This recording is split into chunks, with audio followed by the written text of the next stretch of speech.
Hola amigos, so here one thing was left, that the alpha E angle that we have defined as equilibrium angle of attack for the airplane flying horizontally in the direction of infinity, it is here termed as the trim angle. Okay, so we will talk about trim angle in greater detail in the following lectures. So let's move on to a dynamic stability and complete it for the time being. And here for the airplane and dynamic stability, we may have two types of response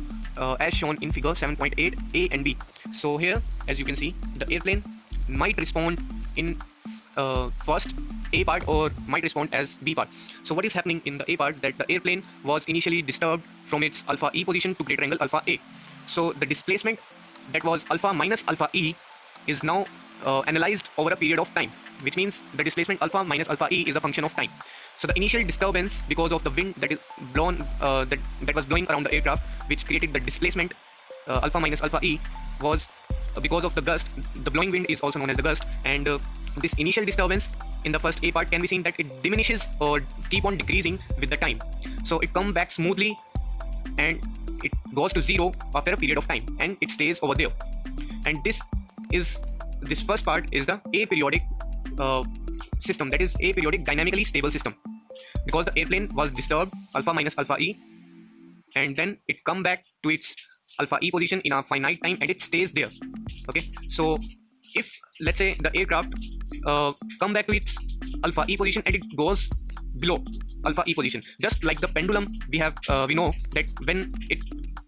it is disturbed, it overshoots its mean position and it come back to its mean position after a period of time, and it stays over there. So just like if the airplane was behaving like a pendulum, then the displacement will decrease as shown in the figure B, and this type of response is termed as damped oscillations, because damped means decreasing of the amplitude of the or the magnitude of the oscillation about its mean position. So the mean position was the equilibrium position alpha E of the airplane, and that equilibrium position is achieved when the aircraft oscillates about that alpha E position for a period of time and then stays there after achieving the equilibrium state over a period of time, and that is what is defined as dynamic stability. And first part, as we know, it was aperiodic, and the second part is damped oscillations because it is oscillating about its mean position. Okay, so let's move on to the next.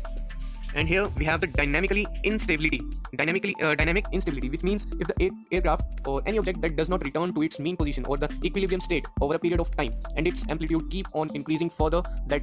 increases its displacement such that it does not even have to return to its equilibrium state, and it will not be able to stay at that equilibrium state at any stage over a period of time. So if let's say, for an example, if the pendulum does not stay at the mean position and its amplitude keep on increasing, if the pendulum keep on oscillating about its mean position and its amplitude keep on increasing rather than coming back to its mean position and staying there,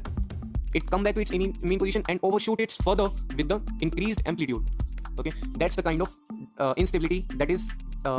shown by the aircraft over here in the figure 7.9, which is termed as dynamic instability of the airplane.